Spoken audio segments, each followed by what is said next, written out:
Muy mañana. Vamos a estar hablando con Denise Legrand, que ella es comunicadora y, como les contábamos al principio del programa, parte de este gran proyecto Nada crece a la sombra, y ya la tenemos en línea, así que ya la vamos a saludar. Muy buen día, Denise. Muchas gracias por atendernos. ¿Qué tal? Buenos días. Muchas gracias a ustedes por la invitación. Bueno, Denise, antes que nada, ¿desde dónde nos estás hablando en este momento? En este momento de Montevideo. Desde Montevideo. Desde Montevideo, sí.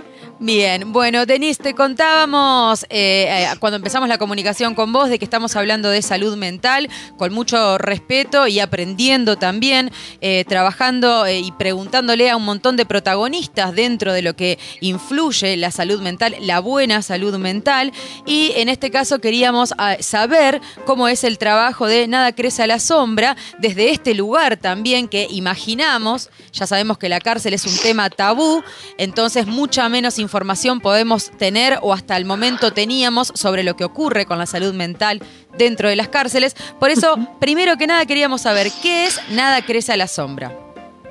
Bien. Nada crece a la sombra es un proyecto socioeducativo y de salud en cárceles que trabajamos desde 2014 en distintas cárceles, tanto en cárceles de adolescentes como de adultos. Ahora estamos trabajando el año pasado estuvimos trabajando en el CONCAR y en la cárcel de mujeres. Digo el año pasado porque el 2020 es como un continuo eterno, ¿no? Uh-huh. Esta situación ficcional en la que estamos, que de alguna manera me parece que nos sirve para cuestionarnos cuando se habla de volver a la normalidad. Creo que justamente el problema es la normalidad. El problema es que no comprendemos determinadas problemáticas sociales desde el lugar que tienen, como es, por ejemplo, la salud mental.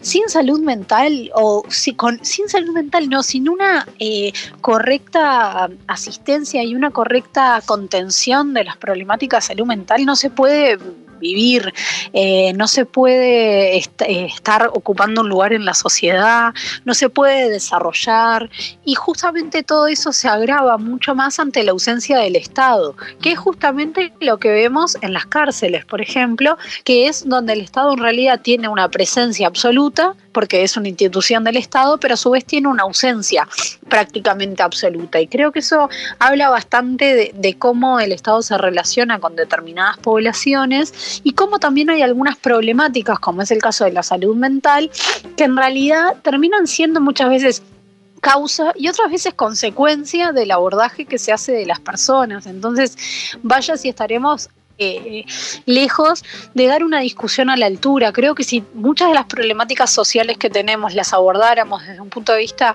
de salud mental, las comprenderíamos muy diferentes. Por ejemplo, en el caso de la cárcel, 8 de cada 10 personas tienen uso problemático de drogas.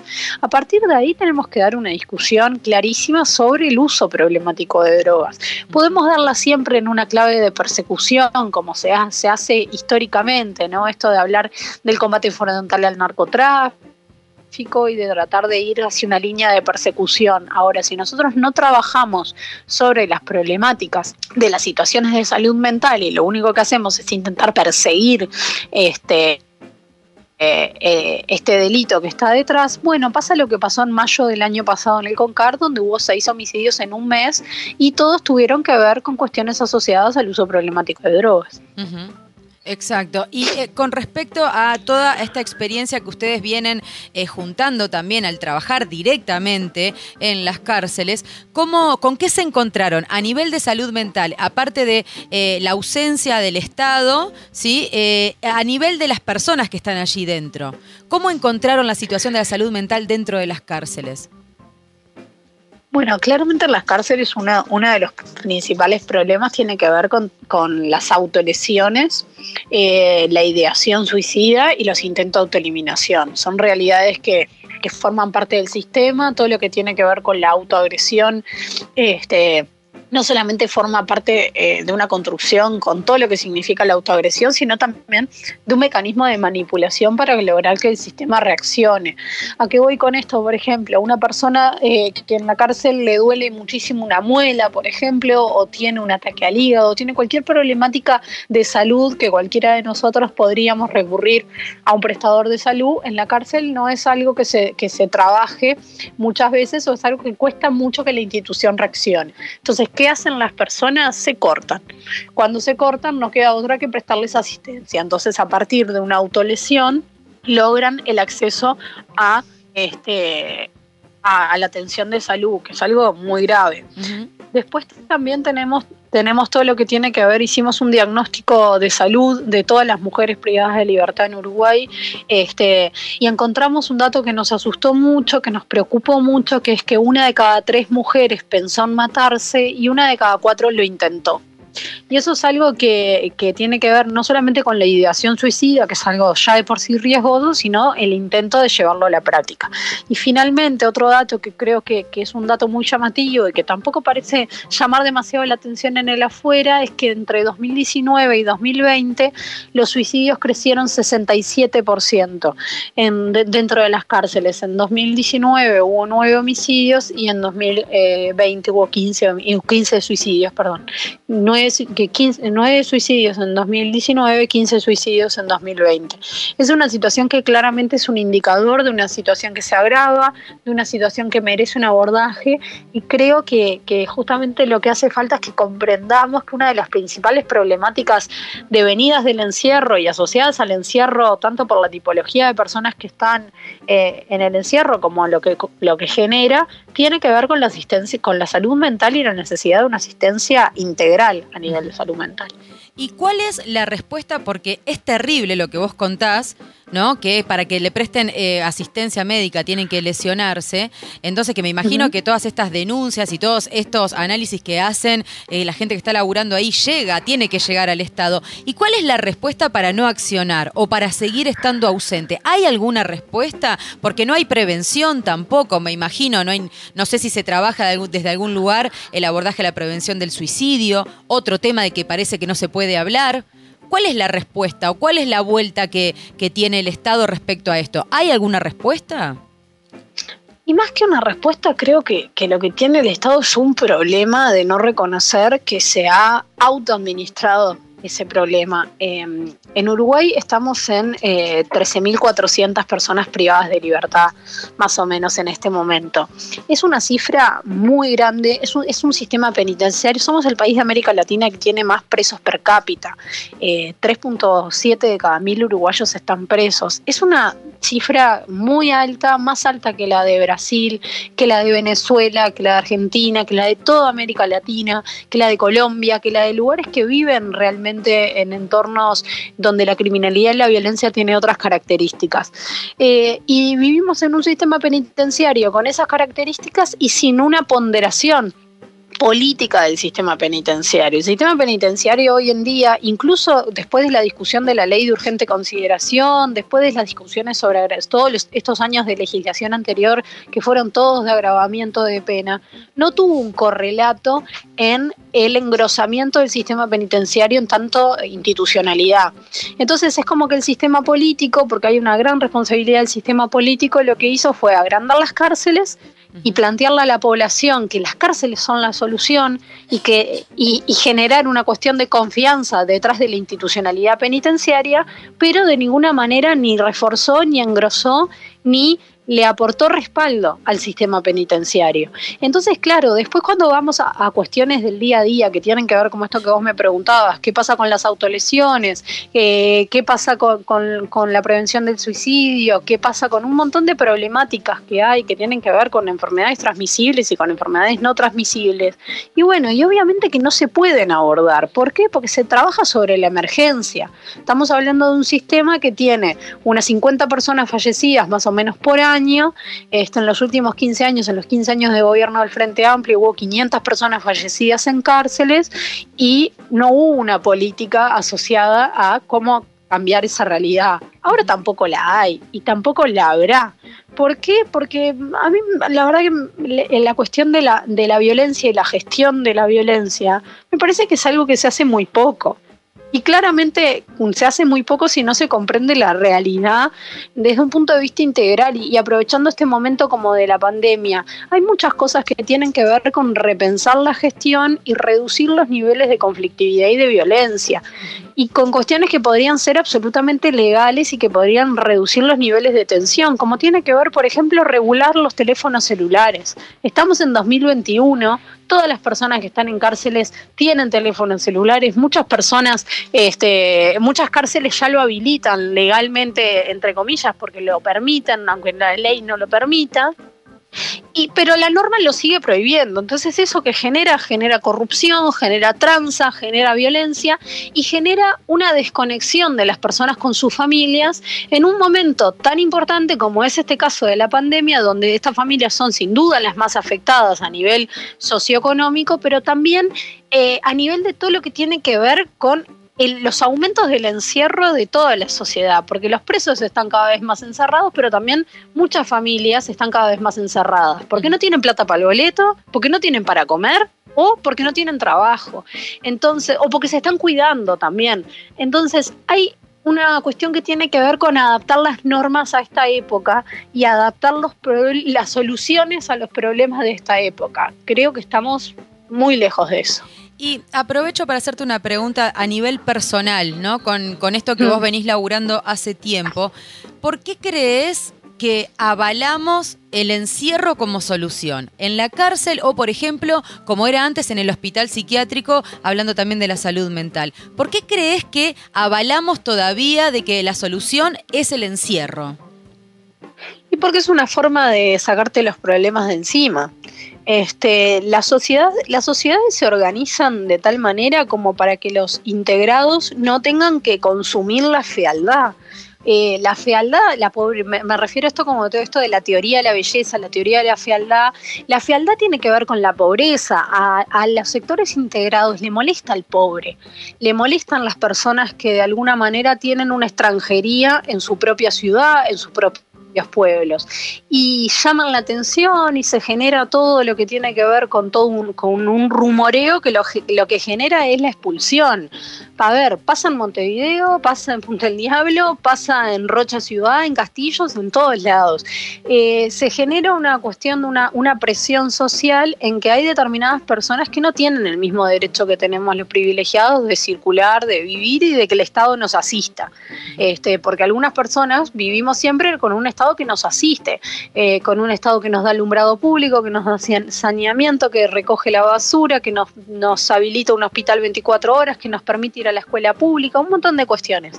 Hay otras poblaciones que, si bien se dice que estos derechos son universales, es bastante cuestionable la universalidad de estos derechos y es bastante cuestionable con qué Estado se relacionan estas personas, porque estas personas en general se relacionan con la violencia, o sea, con la policía y con la cárcel. Entonces creo que es una cuestión de orden social y de que también que tenemos, o sea, a nivel criminológico no nos hemos dedicado en Uruguay. Primero, la criminología en Uruguay apenas está llegando con algunos profesionales que se forman en el exterior del país. Y creo que a nivel criminológico nos falta mucho hablar sobre la gestión de la violencia. Y esto aplica a todos los delitos, aplica desde los delitos más asociados a la propiedad, sin un componente de violencia, aunque todos los delitos tienen violencia, pero sin un contenido de violencia explícita, hasta los delitos más atroces, ¿no? Como es el caso de los delitos sexuales y los delitos de género. Entonces nos hace falta una discusión de cómo administramos las problemáticas, para después también, porque la cárcel es un paréntesis, la cárcel es un detenimiento del tiempo y el espacio en que hay una expulsión de esas personas porque no tienen el alta para vivir en sociedad, pero se generan otras sociedades y esas sociedades que se generan en la cárcel y esas subculturas terminan de alguna manera permeando la cultura en el afuera. Creo que no podemos visualizar el avance de la criminalidad de los últimos años en Uruguay sin comprender cómo hemos gestionado la violencia y cómo hemos derivado del sistema penitenciario la gestión justamente de las personas más problemáticas en la sociedad. Ujú. Y con respecto a esta experiencia que ustedes vienen recabando en las unidades, con respecto a la salud mental, ¿hay diferencias en las problemáticas de salud mental en unidades de mujeres y de varones? ¿O se presentan las mismas problemáticas? Sí, creo que la privación de libertad de mujeres y de varones es diferente. Tiene sus complejidades, cada una tiene sus complejidades. Las mujeres en general tienen más altos niveles de medicalización, tienen otras formas de vivir los conflictos también, ¿no? Como pasa con las mujeres en el afuera. A ver, ¿por qué los varones se matan más que las mujeres, se suicidan más que las mujeres? Y bueno, tiene que ver con toda esta construcción de género en que las mujeres estamos mucho más acostumbradas o nos forman de una manera en que tenemos otros niveles de contención y otros niveles también de confesión también, ¿no? Las mujeres logran mucho más plantear sus angustias, sus ansiedades, y también eso les hace muchas veces que las medicalicen mucho más. Los varones muchas veces, producto de todo esto que tiene que ver con los estereotipos de género, esto que nos dicen desde muy chiquitos, los varones no lloran, este tipo de cuestiones que parecen boludeces, forjan las trayectorias de vida. Y después lo que sucede es que mientras las mujeres tienen una exacerbación de determinados comportamientos asociados a las angustias, las ansiedades y demás, que hace que las medicalicen, los varones tienen una exacerbación de esas angustias, de esas ansiedades a través de la violencia, o sea, a través de los conflictos, a través de las peleas, y claramente eso diferencia cómo trabajamos sobre las dos poblaciones, porque mientras sobre una población se trabaja a partir de la altísima medicalización medio universal y sin demasiado control y sin demasiada especificidad a los casos, sobre los varones terminamos trabajando siempre después con el síntoma posterior, que es el conflicto, que son las puñaladas, que es laburar sobre las consecuencias de todo ese deterioro de la salud mental. Entonces, creo que también nos falta, sin duda, una perspectiva de género a la hora de trabajar en las problemáticas de salud mental, pero de nuevo, lo que nos falta es empezar a poder diferenciar qué es síntoma, qué es causa, qué es consecuencia y cómo organizamos, cómo gestionamos todos esos niveles de conflictividad y todas esas problemáticas que necesitan de una presencia de un sistema de salud mucho más potente. Hay equipos de salud mental de SAI-PPL que trabajan muy bien en distintas cárceles. Son equipos muy chiquitos que hacen un esfuerzo sobrehumano por abordar las poblaciones, pero realmente es un sistema gigante en que no se puede demasiado pensar en políticas universales. Entonces es como una gota en el océano. Obviamente, como se dice también, la gota le pega a la roca y en algún momento la rompe. Pero mientras rompemos la roca, las cosas se están complicando. Con Nada crece en la sombra, ustedes metieron un laburo cultural, artístico. Uh-huh. ¿Cómo crees o cómo vieron que influyó y que influye dentro de las unidades la cultura, este tipo de expresiones? Bueno, creo que la cultura es una herramienta privilegiada primero para insertarnos en la rutina y después también para vehiculizar todas estas cuestiones que les estoy diciendo, ¿no? A través de que nosotros nos insertamos en la rutina y que desarrollamos espacios educativos, espacios socioeducativos, culturales, la idea justamente es empezar a trabajar desde el desarme de todos esos conflictos, el desarme de la rutina asociada a la violencia, el poder construir otro tipo de cuestiones. Y ahí la cultura, o sea, esto se estudia mucho, ¿no? No lo digo yo, se estudia mucho. A nivel pedagógico es una herramienta muy interesante porque permite muchísimas cosas. Permite una comunicación no violenta, permite también que las personas puedan de alguna manera procesar sus emociones y transformar sin quedar expuestas, como podría ser si no hubiera una herramienta cultural en el medio, un proceso de salud, mil cosas, ¿no? Todo lo que tiene que ver con el trabajo en equipo, lo que tiene que ver con la resolución de conflictos y todo eso. Para nosotros la cultura fue la herramienta para insertarnos en la rutina y para de alguna manera también sostener un proceso. Es un desafío súper grande porque, como les decía hace un ratito, hace 8 años ya que estamos trabajando en cárceles y no hemos conseguido determinadas cosas básicas como salir de la precarización laboral nosotros. Entonces es muy difícil muchas veces sostener algunos procesos en el adentro cuando las y los trabajadores que estamos asociados a estos contextos tan violentos, no tenemos determinadas garantías. Lo mismo a las personas que están insertas en el sistema, que muchas veces cuando se habla de la cárcel se olvida que ahí hay operadores penitenciarios y policías que trabajan todos los días en condiciones realmente complicadas y en situaciones de violencia realmente complicadas. Y creo que en esta historia siempre son los más invisibilizados. Y como comunidad, nosotros venimos hablando de esto de la salud mental, diciendo que todos tenemos algo que ver e influimos de forma comunitaria en lo que le ocurre a los demás. Entonces, porque parece que la cárcel es algo que nos excede, como que no nos toca, es algo que le ocurre a otra persona y no es así. ¿Cómo podemos desde la comunidad, desde la sociedad, colaborar en estos laburos que están haciendo, por ejemplo, ustedes dentro de las cárceles? ¿Cómo podemos ayudar, visibilizando, difundiendo? ¿Cómo podríamos colaborar? Creo que lo más importante que se ha pasado en los últimos tiempos tiene que ver con, por ejemplo, estar hablando de esto. Estamos hablando de un tema que hace unos años no se hablaba, o que hace unos años solo lo hablaban unos. Porque hasta hace algunos años, hace 10 años, solamente los policías hablaban sobre las problemáticas carcelarias o sobre las problemáticas de la criminalidad. Y creo que ahora el trabajo de alguna manera se ha tornado mucho más integral, donde distintos profesionales empiezan a discutir sobre esto. ¿Cómo se puede aportar? Y bueno, discutiendo, cuestionando al sistema político también, que siempre sigue confiando y pretendiendo que la cárcel es el lugar sin fortalecer la cárcel. También obviamente cada comunidad, cada departamento tiene una cárcel, entonces visualizar cuál es la realidad de esa cárcel departamental, porque claramente las diferencias entre la zona metropolitana, donde están las cárceles más grandes, en Montevideo, Canelones y San José, y las cárceles del interior del país tienen realidades muy diferenciadas. Todas las comunidades tienen una cárcel con determinadas características y, más importante sobre todo, tienen personas que salen continuamente de esas cárceles, porque en Uruguay salen 7.000 personas al año. Entonces, bueno, creo que tenemos que empezar a cuestionarnos nuestras propias concepciones sobre determinadas cosas, cuestionarnos también nuestras ideas sobre la repulsión hacia determinadas personas, porque una persona que sale del sistema penitenciario generalmente es rechazada por la sociedad.